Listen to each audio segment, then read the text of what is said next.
Hello friends, welcome to Tamil சமையல். இன்றைக்கி நம்ம சேனலில் சப்பாத்தி பூரிக்கு தொட்டு சாப்பிட்றதுக்கு ஒரு சைடிஷ் ரெசிபி தான் பார்க்க போகிறோம்.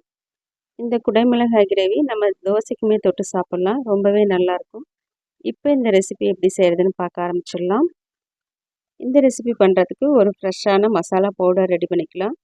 அதுக்கு ஒரு கடாயில் 1 டேபிள் ஸ்பூன் முழு தனியா, 1/2 டேபிள் ஸ்பூன் சீரகம், 1/2 டேபிள் ஸ்பூன் சோம்பு சேர்த்து நல்லா ஃப்ரை பண்ணிக்கலாம். இது லைட்டாக கலர் சேஞ்ச் ஆகிற அளவுக்கு வறுத்துக்கோங்க, ரொம்ப கரிஞ்சு போயிடக்கூடாது. இப்போ இதை நல்லா ஆற வச்சுட்டு மிக்சியில் சேர்த்து பவுடர் பண்ணி வச்சுக்கலாம். அதே கடாயில் 4 டேபிள் ஸ்பூன் எண்ணெய் சேர்த்துட்டு குடைமிளகாய் இந்த மாதிரி க்யூப்ஸாக கட் பண்ணி சேர்த்து வதக்கிக்கலாம். ஸ்டவ்வை ஹை ஃப்ளேம்லேயே வச்சுட்டு ஒரு 2 நிமிஷம் மட்டும் வதக்கிக்கோங்க. கூடவே 2 பெரிய வெங்காயம் எடுத்துகிட்டு அதே மாதிரி க்யூப்ஸாக கட் பண்ணிக்கோங்க. நான் ஒரு குடைமிளகாயும் 2 வெங்காயமும் எடுத்திருக்கேன். இப்போ இதை கொஞ்சம் நேரம் வதக்கிக்கலாம். இது ரொம்ப சாஃப்டாக வதக்கிட வேண்டாம், ஓரளவுக்கு வதங்கினா போதும். இப்போ இதை தனியாக ஒரு பிளேட்டுக்கு மாற்றி வச்சுக்கோங்க. நம்ம சேர்த்துருந்த எண்ணெயை வடிச்சிட்டு எடுத்து வச்சுக்கோங்க. இப்போ அதே கடாயில் 2 பெரிய சைஸ் வெங்காயம் இந்த மாதிரி ரஃபாக கட் பண்ணி சேர்த்துக்கோங்க. கூடவே கொஞ்சமாக இஞ்சியும் பூண்டும் சேர்த்துக்கலாம். வெங்காயம் கண்ணாடி பதம் வர்ற அளவுக்கு நல்லா வதக்கி விட்டுக்கோங்க. இப்போ பாருங்கள், வெங்காயம் ஓரளவுக்கு நல்லா வதங்கி வந்திருக்கு. இந்த ஸ்டேஜில் 2 மீடியம் சைஸ் தக்காளியை கட் பண்ணி சேர்த்துக்கோங்க. தக்காளி நல்லா சாஃப்டாக வதங்கி வரணும், அந்தளவுக்கு வதக்கிக்கலாம். இப்போ பாருங்கள், வெங்காயம் தக்காளி எல்லாமே நல்லா சாஃப்டாக வதங்கி வந்தாச்சு. இதை ஆற வச்சுட்டு நல்லா பேஸ்ட்டாக அரைச்சி எடுத்துக்கலாம்.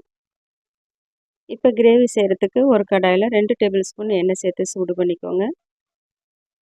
எண்ணெய் சூடாகணும், அதில் 1 டேபிள் ஸ்பூன் தனி மிளகாத்தூள், 1 டேபிள் ஸ்பூன் தனியாத்தூள், 1/2 டேபிள் ஸ்பூன் கரம் மசாலா சேர்த்துக்கலாம். இந்த தனி மிளகாத்தூள், தனியாத்தூள், கரம் மசாலா தூள் எல்லாமே நம்ம வீட்டில் ப்ரிப்பேர் பண்ணது தான். இந்த ரெசிபி நம்ம சேனலில் ஏற்கனவே இருக்குது, லிங்க் நான் டிஸ்கிரிப்ஷனில் கொடுக்குறேன், செக் பண்ணி பாருங்கள். இப்போ இந்த மசாலாவோட பச்சை வாசனை போகிற அளவுக்கு எண்ணெயிலே நல்லா வதக்கி விட்டுக்கோங்க. இப்போ நம்ம வதக்கி அரைச்சி வச்சுருக்கிற மசாலாவை சேர்த்துக்கலாம். சேர்த்துட்டு நல்லா மிக்ஸ் பண்ணிக்கோங்க. நம்ம சேர்த்துருந்த மசாலா பவுடர், அப்புறம் அரைச்சி வச்சுருந்த மசாலா எல்லாமே நல்லா கலந்து வரணும். இந்த ஸ்டேஜில் நான் 4 டேபிள் ஸ்பூன் தயிர் எடுத்து மிக்சியில் சேர்த்து அரைச்சிட்டு சேர்த்துக்கிறேன். நீங்கள் ஸ்பூன் வச்சு கூட கலந்துட்டு சேர்த்துக்கலாம்.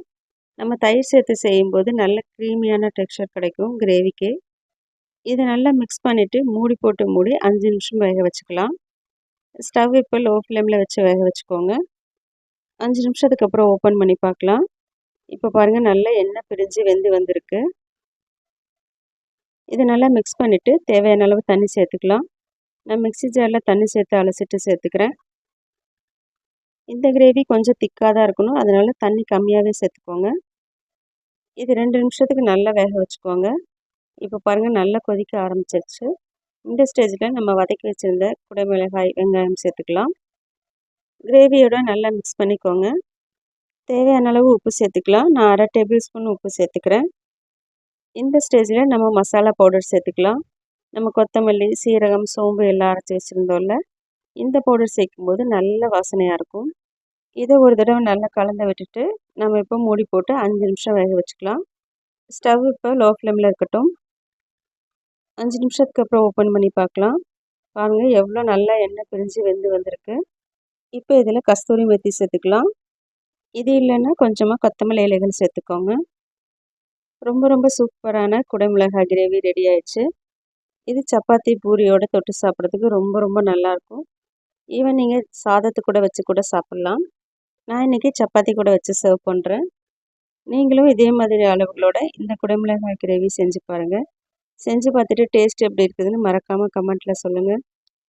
இந்த வீடியோ உங்களுக்கு பிடிச்சிருந்துன்னா லைக் பண்ணிவிட்டு தமிழ் சமையலுக்கு சப்ஸ்கிரைப் பண்ணிக்கோங்க. தேங்க்ஸ் ஃபார் வாட்சிங்.